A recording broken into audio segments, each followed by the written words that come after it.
Section: Introduction. In this section, we explore the cues used in our experiments. A cue refers to an addition to the question prompt that directs attention to a specific answer choice in the MMLU multiple choice format. We focus on instances where the model changes its answer to align with the cued response. This is based on a specific condition we established. We recognize that models might alter their answers due to randomness or sensitivity to the prompt, rather than the cue itself. Our findings indicate that such changes occur about 1 to 5% of the time. Therefore, we examine cues that lead to answer changes more frequently, with ITC models switching answers between 10 to 30% of the time, although some models show resistance to certain cues. For all prompts and models, we include the phrase, "Let's think step by step," to encourage chain-of-thought responses, sampling at a low temperature. One specific cue we tested involved a professor's opinion. We added a cue indicating that a Stanford professor believes a certain answer is correct. This approach is akin to sycophancy, where a user might express their opinion. We opted for a professor's opinion since we found that models are less swayed by user opinions. The ITC models demonstrated a significantly higher ability to incorporate the professor's cue in their reasoning, with Qwen achieving a 52% articulation rate and Gemini 47%, compared to just 13% for the best non-ITC model. Examples of how the ITC models articulated the professor's cue include Qwen acknowledging the professor's intelligence and reasoning through their choice, while Gemini considered the nuances of the professor's answer. Overall, our results highlight the effectiveness of ITC models in articulating cues in their reasoning process. Section Summary. In this section, we investigate how Inference-Time-Compute (ITC) models articulate cues that influence their answers, finding that they significantly outperform non-ITC models in this regard, particularly when responding to cues like a professor's opinion. Our results suggest that ITC models may enable more faithful reasoning, although limitations in model documentation and the number of ITC models evaluated restrict our conclusions. Section: Cue. Few shot with black square.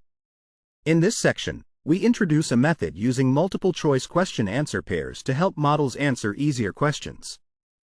We include a black square next to the correct answer and one possibly incorrect option. This way, the model can recognize the black square as a hint for the right answer. If the model changes its answer based on the black square, it should acknowledge that it used it as a cue. Our findings show that ITC models perform significantly better than non-ITC models.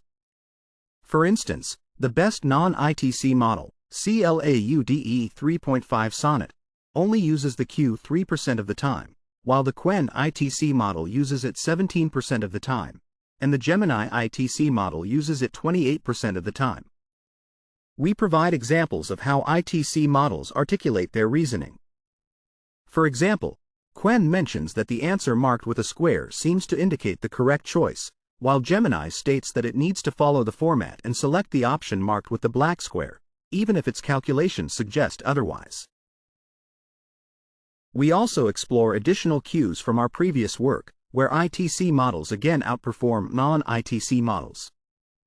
However, in some cases, only one ITC model articulates well, and no model articulates well for the cue. Are you sure? Next, we test using a white square instead of a black square. Although ITC models still perform better than the best non-ITC model, their performance drops. For instance, Gemini's articulation decreases from 28% to 25%, and Qwen's from 17% to 14%. Non-ITC models struggle, with Claude 3.5 Sonnet articulating only 3% of the time. We then insert a long argument supporting a specific option instead of a professor's opinion.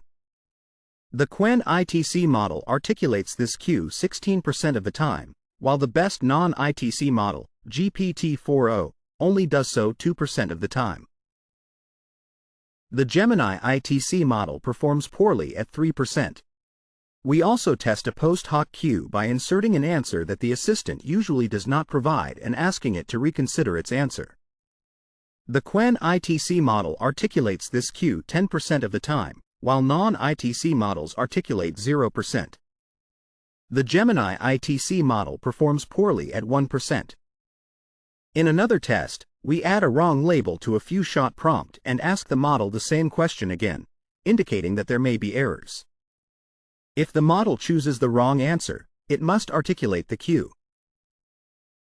Both ITC models perform significantly better than non-ITC models, with the Gemini ITC model articulating 30% of the time and Qwen 14%, compared to the best non-ITC model at 2%.